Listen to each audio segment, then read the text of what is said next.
సంక్షేమ పథకాలపై కీలక నిర్ణయాలు తీసుకునేందుకు ఏపీ కేబినెట్ సమావేశం కానుంది. ఎన్నికల వేళ పలు కొత్త పథకాలపై నిర్ణయాలకు మంత్రిమండలి ఆమోదం తెలపనుంది. ఎమ్మెల్సీ ఎన్నికల కోడ్ వచ్చేలోగా భారీ నిర్ణయాలు తీసుకునేందుకు సర్కార్ సిద్ధమైంది. దాంతో మరికొద్ది గంటల్లో జరగనున్న మంత్రివర్గ సమావేశం కీలకంగా మారింది.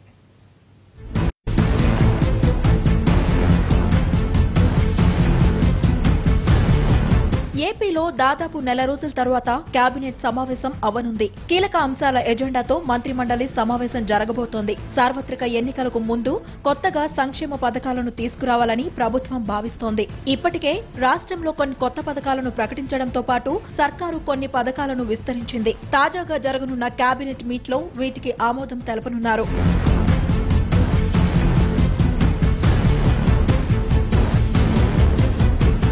రాష్ట్రంలో పెన్షన్లు రెట్టింపు చేస్తూ ప్రభుత్వం నిర్ణయం తీసుకుంది.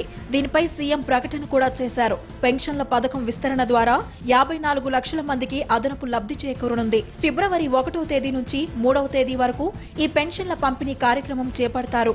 దాదాపు 1600 కోట్లు అదనపు భారం భరిస్తూ తీసుకున్న ఈ నిర్ణయానికి కేబినెట్ ఆమోదం తెలపనుంది.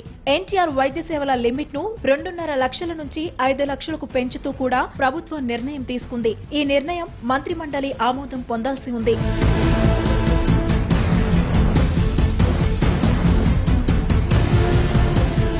ఇకపోతే ఎన్నికల వేళ అత్యంత కీలక నిర్ణయాలు తీసుకునేందుకు ప్రభుత్వం సిద్ధమైంది. 94 లక్షల మంది డ్వాక్రా మహిళలకు మేలు చేకూర్చేలా మరో కీలక నిర్ణయం తీసుకోనుంది. ప్రతి డ్వాక్రా మహిళకు 10,000 చొప్పున పసుపు కుంకుమ పథకం కింద ఇవ్వనుంది.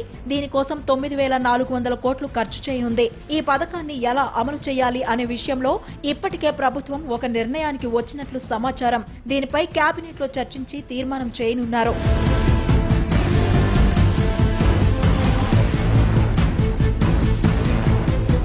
మరోవైపు రైతుల కోసం డైరెక్ట్ బెనిఫిట్ స్కీమ్ ను తీసుకువచ్చేందుకు ప్రభుత్వం కసరత్తు చేస్తోంది. తెలంగాణలో ఇచ్చిన విధంగా రైతులకు నేరుగా ధన సహాయం చేసే విషయమై ఇప్పటికే కసరత్తు మొదలుపెట్టింది.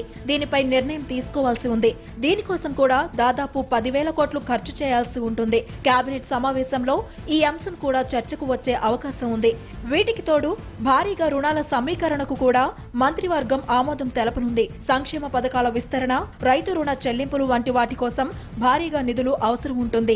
దాంతో వివిధ కార్పొరేషన్ల ద్వారా రుణాలు పొందడానికి ప్రభుత్వం అనుమతి ఇవ్వనుంది. ఇకపోతే రాష్ట్రంలో ప్రధాన సమస్యగా ఉన్న రెవెన్యూ అంశాలపై కేబినెట్ చర్చించనుంది. అగ్రిగోల్డ్ ఆస్తుల అమ్మకం, చెల్లింపులపై కేబినెట్ లో చర్చించనున్నారు. డ్వాక్రా మహిళలకు మొబైల్ ఫోన్లు ఇవ్వాలన్న ప్రతిపాదనకు కేబినెట్ ఆమోదం తెలపనుంది.